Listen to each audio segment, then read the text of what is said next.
বলতেছেন কিছু মানুষের চরিত্র আছে, একে আপনি উপদেশ দেন আর না দেন, আমি কিতাব নাজিল করি বা না করি, রাসূল পাঠাই বা না পাঠাই, ওর চরিত্র এই কুকুরের মতই হবে। মানে ও কোনোদিন সোজা হবে না, মানে উপদেশ নেবে না। কেন? এটা হচ্ছে ওই শ্রেণীর মানুষ যারা শুধু তার অন্তরের শোনে, মানে অন্তর যা চায় তা অন্তরের খেয়াল খুশির পেছনে ও লেগে আছে। ঘুমাইতে মন চেয়েছে, ঘুমায় পড়ে থাকলে একবারে জোহর পর্যন্ত। যারা নেশা করে, যারা জেনা করে, যারা চুরি করে, যারা জুয়ার আড্ডাখানায় বসে, সব ওর হাওয়া, ইত্তেবাউল হাওয়া, মানে মনের পূজারী। আল্লাহ সুবহানাহু ওয়া তাআলা বলতেছেন এরা হলো আল্লাহর কাছে সব থেকে নিকৃষ্ট প্রাণী। আল্লাহ এই শ্রেণীটার মানুষ, সেটা মুসলিম ঘরের সন্তান হতে পারে, কোনো কাফের বেদিনের ঘরের সন্তানও হতে পারে। আবার অনেক কাফের ঘরের সন্তান আছে অ্যাক্টিভ, ও ভদ্র, কাউকে গালি দেয় না, কাউকে নষ্ট করে না, ও বিলিনিয়ার হয়ে গেছে, ও ইনকাম করে, ও সমাজকে সুন্দর করে, ও দান সৎকা করে, ওদের ভাষায় আর কি যেটাকে হেল্প বুঝায় এটা ওরা করে। ওদের বিভিন্ন সংস্থা আছে, ওরা ডোনেট করে, তাহলে ভালো ভালো কাজগুলো করে। ওটা কাফের সন্তান, কিন্তু ও ওই নিকৃষ্টর মধ্যে। ওর চাইতে নিকৃষ্ট ব্যক্তি হচ্ছে যেই ব্যক্তি মুসলিম ঘরের সন্তান কিন্তু পড়ে আছে পশুর মতো। আল্লাহ সুবহানাহু ওয়া তাআলা এরও একটা এক্সাম্পল এনেছেন যে এদের মানটা আল্লাহর কাছে কি। আল্লাহ সুবহানাহু ওয়া তাআলা সূরা আল আনফাল ৮ নম্বর সূরার আপনি ২১-২২ নম্বরে পেয়ে যাবেন। আল্লাহ বলেছেন ওয়ালা তাকুনু কাল্লাযীনা ক্বালু সামি'না ওয়া হুম লা ইয়াসমাউন। আল্লাহ বলেছেন এই তোমরা মুসলিমরা তাদের মতো হয়ো না যারা বলে যে আমরা শুনেছি, মূলত শুনি নাই। যারা বলে যে আমরা ইসলাম গ্রহণ করেছি, আমরা জানি এগুলো ফরজ, এগুলো হারাম, সাওয়াব করতে হবে, এ যারা বলে হ্যাঁ আমরা জানি, কোরআন হাদিস জানি, এগুলো তো শুনি। আল্লাহ বলতেছেন ওয়ালা তাকুনু কাল্লাযীনা ক্বালু সামি'না, যারা বলে যে আমরা শুনেছি, ওয়া হুম লা ইয়াসমাউন, মূলত তারা শুনে না। তার মানে শুনলে একজন ব্যক্তিকে যদি বলেন, আমাদের ঘরের মধ্যে অনেক সময় বাচ্চাদের স্বভাব আমরা দেখেছি, ওকে ডাকলো আব্দুল্লাহ, হ্যাঁ শুনছি, কিন্তু বাপ মা কিন্তু ডেকেছে, 2 মিনিট হয়ে গেছে, ওই এখনো মোবাইল নিয়ে বসা, ওই যে কাজে ছিল ওই কাজেই, হ্যাঁ তোর ডাকছি, হ্যাঁ আসছি তো। তার মানে এটাকে শোনা বলে না। শোনা মানে কি? ওই ব্যক্তি হচ্ছে শ্রবণ, হাইয়া আলাস সালাহ, বাস সমস্ত কাজ থেমে যাবে, ও শুনছে। এই যে যেই ব্যক্তি কাজ থামিয়ে দিয়ে মসজিদে বা তার সালাতে দাঁড়িয়ে যায়, এই ব্যক্তি হচ্ছে শুনে থাকা ব্যক্তি। তার মানে ও শুনে এর জবাব দিয়েছে। আজকে আমরা যদি আমাদের স্ত্রীদেরকে ডাকি 1-2 বার, যদি তারপরে রিপ্লাই না আসে, আপনার মেজাজ কেমন এটা আপনি ভালো করেই জানেন। কিন্তু আমরা আল্লাহ সুবহানাহু ওয়া তাআলার মেজাজকে খেয়াল করি, আমরা আল্লাহ সুবহানাহু ওয়া তাআলার ডাকে কীভাবে সাড়া দেই। বছরকে বছর চলে যাচ্ছে, আমরা আমাদের গতিতেই হাঁটতেছি। তা আল্লাহ সুবহানাহু ওয়া তাআলা আমাদেরকে তাদের মতো হতে নিষেধ করেছেন, ওয়ালা তাকুনু কাল্লাযীনা ক্বালু সামি'না ওয়া হুম লা ইয়াসমাউন, যারা শোনে না তাদের মতো তোমরা হয়ো না। আল্লাহ বলেছেন ইন্না শাররাদ দাওয়াবি ইনদাল্লাহি সুম্মুল বুকমুল লাযী লা ইয়াকিলুন, আল্লাহর কাছে সব থেকে নিকৃষ্ট সৃষ্টি মানে প্রাণী তো ওটা যেটা বধির এবং বোবা, মানে কানেও শোনে না, কথাও বলতে পারে না। আল্লাহ কেন এমন একটা পশুর উদাহরণ দিলেন যে আমার কাছে সব থেকে নিকৃষ্ট প্রাণী হচ্ছে ওইটা যেটা কানেও শোনে না আর মুখেও কিছু বলতে পারে না? কেন? এটা তো আল্লাহ সুবহানাহু ওয়া তাআলা যদি কোনো প্রাণীকে এইভাবে সৃষ্টি করে থাকে, এটা প্রাণীর কিন্তু দোষ নাই, কিন্তু আল্লাহ এটা উদ্ধৃতি দিয়েছে মানুষের জন্য।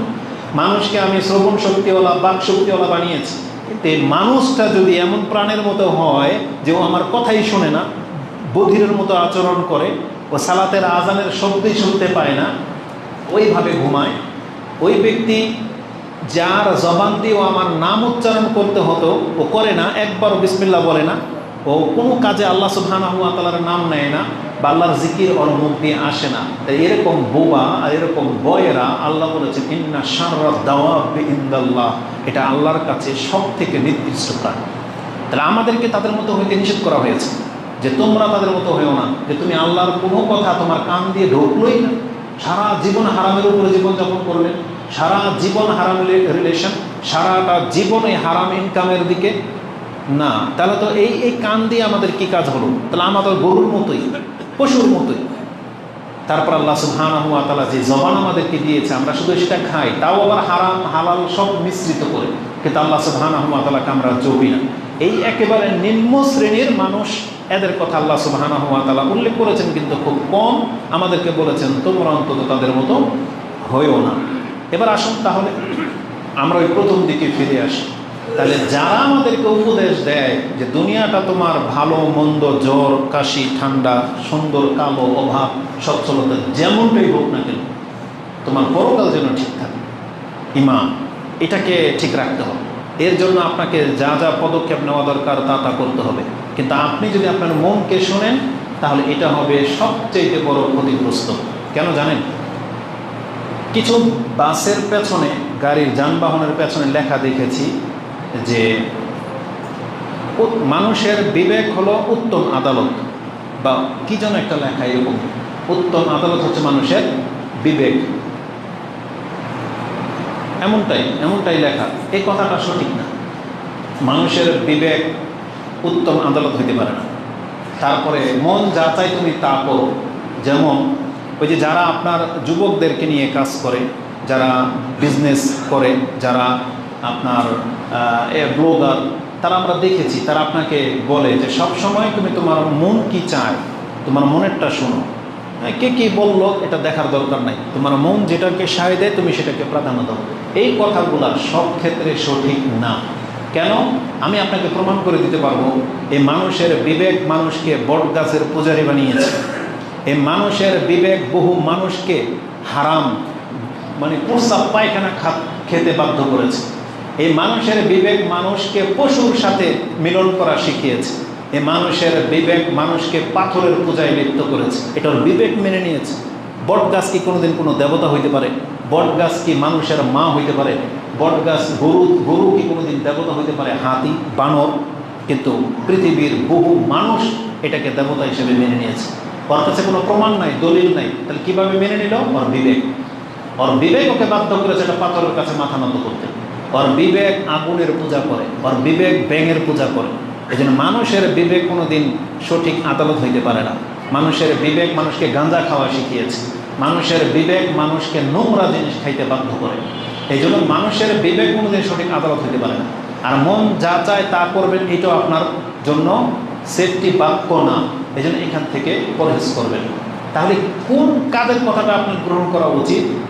যারা আপনার পরকালের দিকে ডাকে, যেই সংবাদ নিয়ে আল্লাহ সুবহানাহু ওয়া তাআলা কোরআন নাজিল করেছেন, যেই সংবাদ নিয়ে আল্লাহ রাসূলদেরকে পাঠিয়েছেন, রাসূলদের দাওয়াত ছিল যেটা আলেম সমাজ করে যাচ্ছে, যেটা আমাদের ধর্মীয় নেতারা যারা আমাদের স্কলার, যারা আমাদের শিক্ষক, তারা চায় আমাদের পরকালটা যেন ঠিক থাকে। এই দুনিয়া যেমন হচ্ছে, কিন্তু আমরা যেন দুনিয়ার মুখে ঝুঁকে না যাই। আল্লাহ সুবহানাহু ওয়া তাআলা আমাদেরকে বহুভাবে শিক্ষা দিয়েছেন। যেমন আমাদের শিক্ষকরা যেটা বলে থাকেন, মানুষের অন্তর যে কেন আপনি অন্তরের কথা শুনবেন না, আর মানুষের অন্তর যে মানুষকে খারাপ কাজের দিকে বেশি ধাবিত করে, কোরআনের ইঙ্গিত রয়েছে। আল্লাহ যখন ওই নাফসের কসম খেয়েছেন, অনফসি ওমা সাওয়াহা ফাআলহামাহা ফুজুরাহা ওয়া তাকওয়াহা, ওখানে আল্লাহ তাকওয়া আর ফুজুর মানে ফাজের, পাপ আর পরহেজ, এই দুইটার মধ্যে পাপকে আল্লাহ আগে এনেছেন। কেন? কারণ মানুষের অন্তরটা এমনই, আগে বক্রতা তৈরি হয়। কিন্তু আল্লাহ বলেছেন যে এটাকে সোজা রাখতে পারবে, তার মানে এটা বেঁকা হওয়ারই জিনিস। আল্লাহ বলছেন তুমি এটাকে সোজা করে রাখো, মানে রাখতে হয়, মানে এটা অটোমেটিকলি বেঁকা হয়ে যাবে। এটা হচ্ছে এমন একটা বস্তু, মানে অটোমেটিক এটা বেঁকা হবে। আল্লাহ বলছেন না যে এটাকে কাদ আফলাহা মান যাক্কাহা, এই জন্য আল্লাহ বলেছেন সফল কাম সেই ব্যক্তি যে এটাকে পবিত্র রাখতে পারলো। তার মানে এটা পবিত্র থাকার মতো জিনিস না, এটা অটোমেটিকলি অপবিত্র হয়ে যাবে। আপনি আল্লাহর নাম নেবেন না, এটা কলুষিত হইতে থাকবে, শক্ত হইতে থাকবে। আপনি সালাত আদায় করবেন না, আল্লাহর কাছে দোয়া করবেন না, এটা শক্ত হইতে থাকবে, বক্র হইতে থাকবে, ঝড় পড়তে থাকবে। এটা হচ্ছে মানুষের ফিতরত। এই জন্য আল্লাহ বলছেন কাদ আফলাহা মান যাক্কাহা, এটাকে পবিত্র রাখতে হবে। আর যেই ব্যক্তি রাখতে পারবে সেই ব্যক্তি সফল কাম।